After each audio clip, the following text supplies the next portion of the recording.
What up, AOK Mafia? It's your boy Artofkickz, and just like that, we back with another one. Alright, y'all, so we got a video here today, and the title confuses the heck out of me. It is titled, They Were Locked in Solitary Confinement for 5 days without internet. Or in solitary confinement without internet for 5 days. Same thing. I don't get it. Do y'all?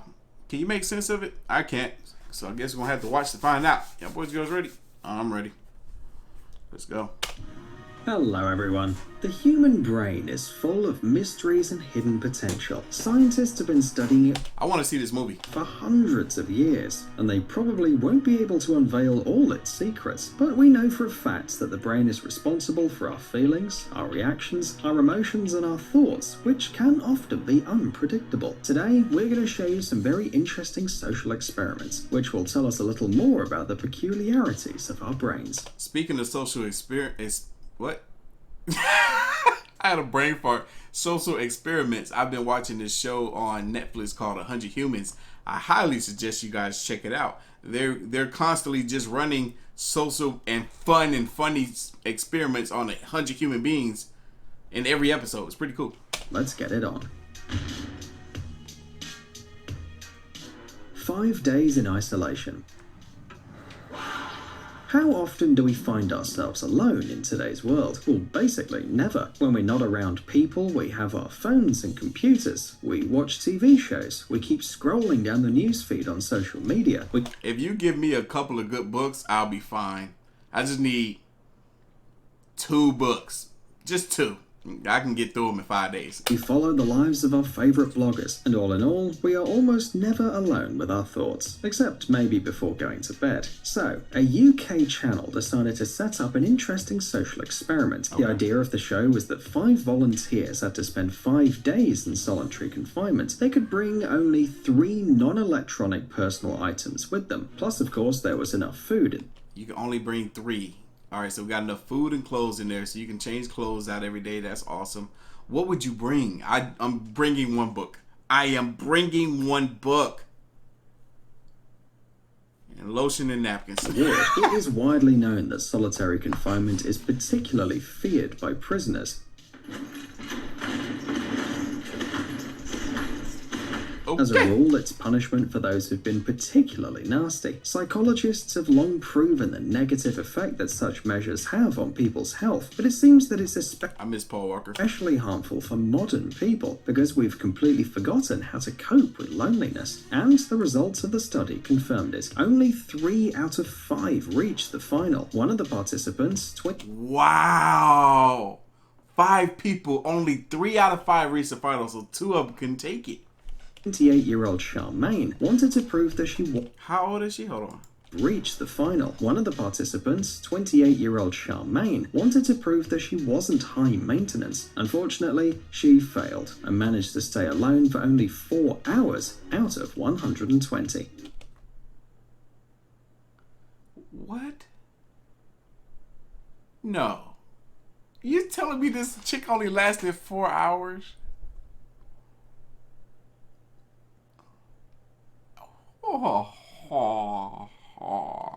That speaks a lot.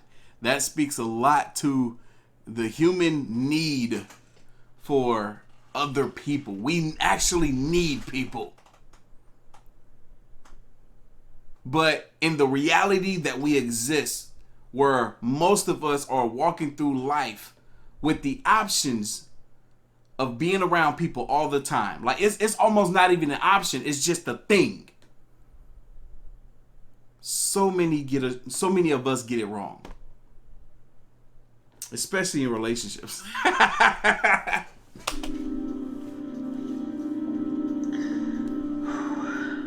She's only been here for a few hours, and the reality is starting to hit her.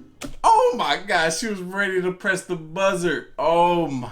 Another participant, TV presenter George, survived a little more, exactly 24 hours. At some point, he began to feel an unbearable anxiety because of the boredom that was eating him up.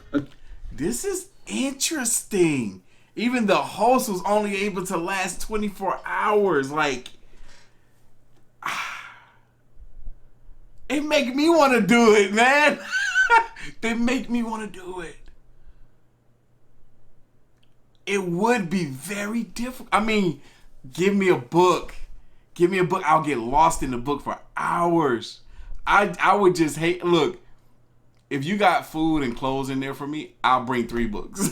That would be the 3 things that I bring. 3 books. I'll get lost in the books. Especially if I can be seated comfortably. If I can sit comfortably or just be comfortable, I will read all 3 books. Dude. According to him, the worst thing about the experiment was that he didn't understand what time it was. Yeah, that would be horrible. That would be horrible, not knowing what time it is. Oh, Lord. You might think you've been in there 2 days. You've been in there 12 hours. Isolation. People quickly lose time perception. I think George is feeling quite powerless. I suppose I never really made peace with where I was. Yeah. I always had one eye on the door, basically, the whole time. You know, I was just like, right, I need to get out of here. I need to get out of here. I need to get out of here. Only 3 people reached the end of the experiment: Lloyd, Lucy and Sarah. For the last girl, this test was particularly challenging. After 72 hours, she started hallucinating and talking to herself. Lloyd hacked the experiment. Yo, for real? After 3 days, she started hallucinating? Like bad hallucinating? I'll sit in there and talk to myself like crazy and acting like I'm hallucinating because there's a bunch of cameras around me just for the entertainment. I would be entertaining the heck out of myself. No. I know the 3 things I'll bring. I'll bring a fat book that I know is going to take me a while to read. I'll bring a book, not a book, but a notebook and a pen so that I can write. I'll be writing down stuff that's on my mind. There's a script. I actually would bring my little book. I got a script that I was working on. I would finish that script.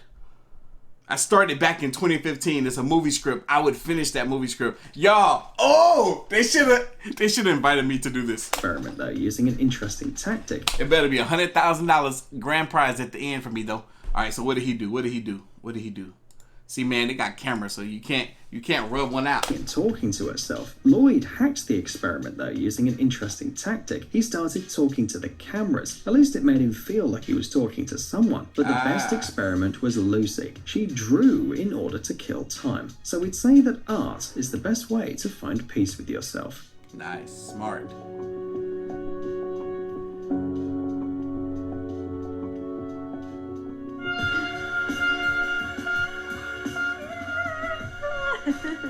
Oh my God. How you doing, Sarah? I'm okay, how are you? I'm alright, I'm George. She don't look okay. She in there. Help me, let me out.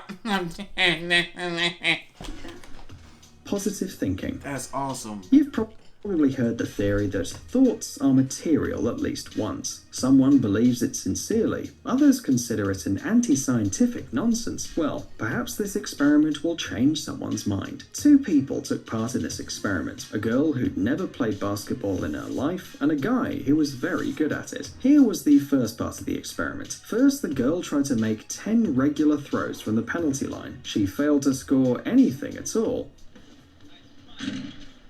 Oh, close! Yo, she's legit never tossed a basketball in a hoop a day in her life. Then she was blindfolded and she had to throw the ball without seeing anything. And again, she didn't score. But here's the trick. There was a crowd of people actively supporting her and pretending that her shots were very good and that she even scored. Now her eyes were open back again and she had to make 10 more shots. What happened then? She magically got better at basketball and scored 4 out of 10 times.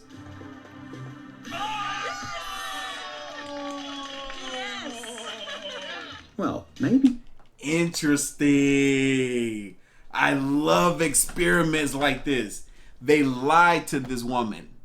She couldn't score a single goal with her eyes open the first 10 goals or the first 10 shots she had.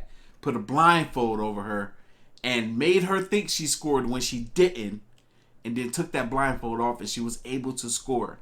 She increasingly got better. You know why? Because of the positive reinforcements that are around her.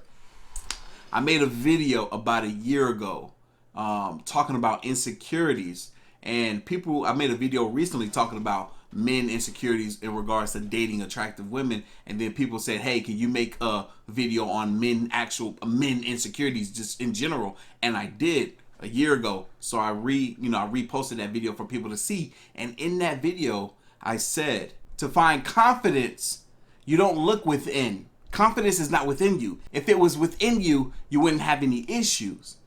Confidence comes from the people that are supporting you, that are around you, or in your circle, the ones that love and care about you. Even in this case, proving that even if you don't know the people, they can help increase and boost your confidence. That's where confidence comes from. The reassurance of outside people letting you know that you can do something that you think or feel that you cannot do. So very, very fascinating. I like this experiment. It's just a coincidence. But Yep. let's see how the experiment went for the basketball expert who normally scores 9 out of 10 throws. As soon as he was blindfolded, the crowd started to boo him, telling him that he's not good at it. Just 2 blind throws under the noisy disapproval of the crowd, and the guy completely loses his confidence. Just You see? Confidence. look at him. And then he's back without a mark. Even though he's trying to shrug his shoulder, like he's shrugging it off like it's no big deal. It's no big deal that I missed these shots. It's like, of course I missed them. I'm blindfolded. They're booing me. But it still eats at you. It still eats at you. This is where you can lose confidence as well. It's funny how that happened. Because when I think back on how I became so insecure, it was because I constantly had negative reassurance in the back of my head. People telling me I couldn't do something. On the court, he knows with the ball he usually handles so well, but he misses every single time. Wow. The implication is obvious, right? Stay away from people with a negative mindset. You heard that? Stay away from people with a negative mindset. They directly affect your performance. Wow. He missed every last shot. He missed every last shot without the blindfold on. He was an expert, someone who made 9 out of 10 shots. Wow, that is an amazing experience. Oh, I love that. Staring. Do you know the feeling when someone's looking at you from behind? As a rule, someone else's gaze causes discomfort, makes you feel vulnerable and annoyed. So, How this man had water shooting out of his hair? It was supposed to be sweat and just shot straight up out of his hair. How? vulnerable and annoyed. So, the producers of this show decided to see how the clients of a barbershop would react to the increased attention of others. More exactly, from everyone in the room. As you might expect, the reaction of the clients was quite intense. The first participant of the experiment couldn't withstand the pressure for more than a couple of minutes. I'm just gonna go. The second victim, a little older, handled it better, but he was definitely tense. Get a little closer. He's stupid. Don't be shy. Don't be shy. Nobody knows that commercial. No, I'm not nervous. Don't worry about it. I usually start sweating like this. But why do other people's stares bother us so much, to the point that they cause powerful physical reactions? Well, it's very simple. Silently gazing at another person is a non-verbal way of telling them that they've done something wrong. Ah, interesting. So fellas, stop staring at girls out in public all creepy like. It makes them uncomfortable. Gosh. This way of communicating goes back to the days when people did not have an oral language. Adieu. Realizing you've done something wrong, in turn, increases your stress levels. Your body begins to produce adrenaline and cortisol. This is what causes reactions such as increased heart rate and faster breathing. I feel like that when people just looking at me, if I'm just like having a conversation or the intentions on me, hell, it could be for a good positive reason and I still feel that way. I don't like that kind of attention. As well as excessive sweating. Yep. I'll start pouring sweat. Jealousy. The Jealousy. human brain is 100 times more complex than a dog's brain. Yeah. But are we that different from dogs in terms of emotions? The creators of this social experiment decided to test children's and dogs' reactions to the lack of attention. It turned out that their reaction was very similar. In the first part of the experiment, mothers played with their children and then became distracted by something like a phone call. In general, this didn't cause any negative reaction from the children until their parents started to play with a doll. You can see their reaction on the video.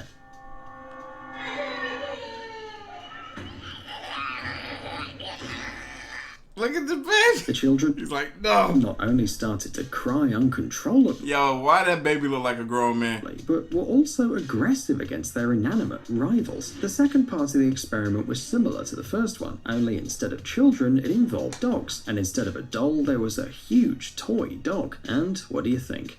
So cute.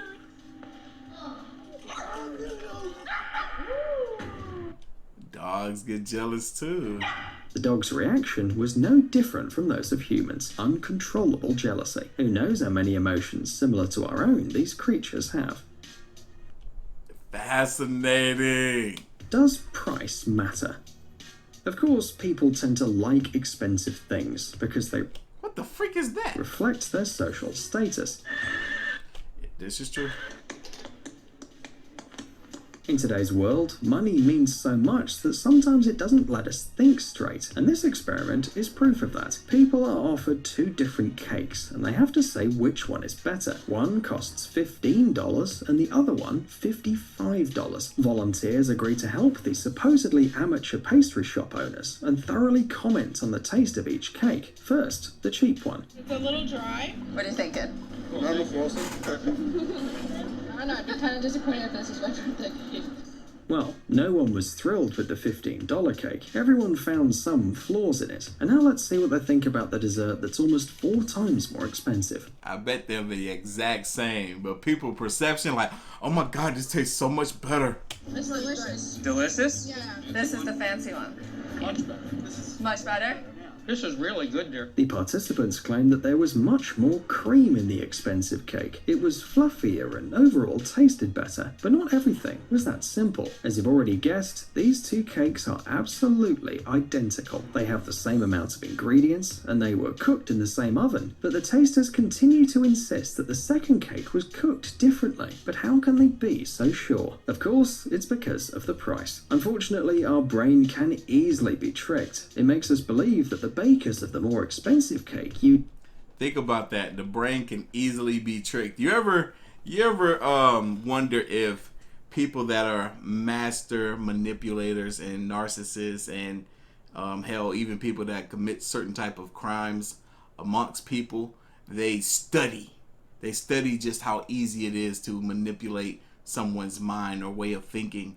And this is very fascinating studies. I love this. is better. You see me, I got big ass grin on my face the whole time. I love this stuff.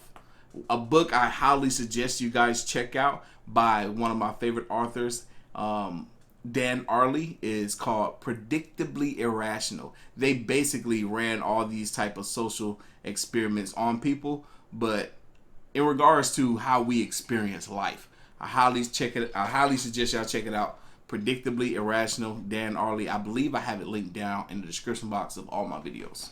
Quality ingredients in more quantities, worked more on the recipe, and were just better workers. You get what you pay for, right? Now we wouldn't be so sure about that, would we? In any case, this is a good reason to think about our consumer habits. Psst, dude. Dang, that was so good. That was so good. But y'all know what time it is, man. You like this reaction, hit that like button, hit that subscribe button. Stay tuned for more. As always, the link to the video is going to be down in the description box below. If you haven't already, make sure you follow your boy on the gram and Twitter at Artofkickz, and I'm going to catch you guys in the next one. See ya.